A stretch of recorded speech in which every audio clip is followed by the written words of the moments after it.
నమస్తే నేను Gayatri welcome to Edunine career guidance Josh Innovations private limited Edunine overseas consultancy EAPCET counselling so ఎవరైతే exam రాస్తున్నారో వాళ్ళందరికీ ఇప్పుడు నిద్ర లేకుండా చేస్తున్న విషయం ఏదైనా ఉంది అంటే అది కౌన్సిలింగ్ అండి.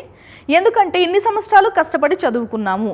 సో ఇప్పుడు మేమనుకున్న కాలేజ్లో మేమనుకున్న బ్రాంచు మాకు కౌన్సిలింగ్లో వస్తుందా రాదా? సో ఇదందరికీ ఇప్పుడు పెద్ద క్వశ్చన్గా ఉంది. ఎందుకు అంటే వాళ్ళకి ప్రీవియస్ క్లోజింగ్ ర్యాంక్స్ కూడా వాళ్ళ క్యాస్ట్కి సంబంధించి కాస్త ఐడియా ఉండదు కాబట్టి చాలా హెసిటేషన్స్లో ఉంటారు.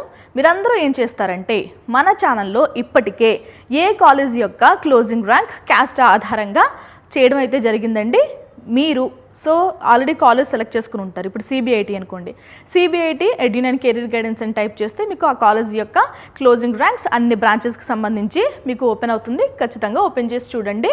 మీ కాస్ట్ ఆధారంగా మీ ర్యాంకు ఆధారంగా సో నాకు వస్తుందా లేదా అని లెక్కలు వేసుకోండి. ఈ లెక్కలన్నీ ఎందుకు అంటే ఇప్పటికే మీరు మీ ప్రిఫరెన్స్ లిస్ట్ అనేది రెడీ చేయాల్సిన అవసరం ఉంటుంది. సో నా టాప్ ప్రయారిటీ సిబిఐటి, తర్వాత వేరే కాలేజ్ సో ఇలాగా మొత్తం మీరు ప్రిఫరెన్స్ లిస్ట్ అనేది తయారు చేసుకోవాల్సిన అవసరం ఉంటుంది. కాబట్టి మనకి ఎన్ని వేల కాలేజెస్ ఉన్నాయి తెలుసా?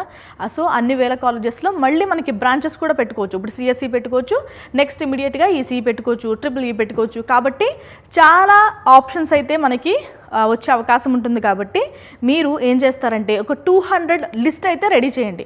ఫస్ట్ ఒక కాలేజ్, ఫస్ట్ నాకు కావాల్సిన బ్రాంచ్, ఈ బ్రాంచ్ కాకపోతే అదే కాలేజ్లో వేరే బ్రాంచ్, సో లేదు అదే కాలేజ్లో ఇంకొక బ్రాంచ్ కూడా నాకు ఇష్టమే, మెకానికల్ కూడా ఇష్టమే, సివిల్ కూడా ఇష్టమే. సో అలా మొత్తం మీరు లిస్ట్ అనేది రెడీ చేయాలి. ఇప్పుడు సెకండ్ కాలేజ్, ఈ కాలేజ్లో ఇవన్నీ ఎలా రెడీ చేసుకోవాలంటే ఈ కాలేజ్ మనకి అలొకేట్ అయితే నేను ఖచ్చితంగా ఆ కాలేజ్కి వెళ్తాను అనుకున్న ఫలం అయితే కనుక మీరు కాలేజ్ లిస్ట్ అనేది రెడీ చేయండి, ఆ కాలేజ్ పెట్టుకోండి. సో ఇప్పుడు సెకండ్ అందరికీ తెలుసు ఒక టాప్ కాలేజ్ ఉంది, ఇప్పుడు సిబిఐటి ఉంది, కానీ మీకు ఇష్టం లేదు వెళ్ళడం, కాబట్టి ఆ కాలేజ్ పెట్టుకోకండి.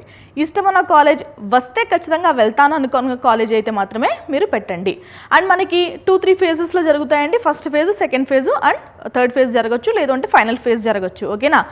ఫస్ట్ ఫేజ్లో మనకి అలొకేట్ అయితే వెల్ అండ్ గుడ్, మనకి అది నచ్చిందంటే మనం బ్లాక్ చేసుకుంటాము. లేదు అంటే సెకండ్ ఫేజ్లో కూడా పార్టిసిపేట్ చేస్తామండి. సెకండ్ ఫేజ్లో పార్టిసిపేట్ చేసినప్పుడు ఏమవుతుందంటే ఫస్ట్ ఫేజ్లో వచ్చిన కాలేజ్ని అలాగే ఉంచుకొని అంటే మనం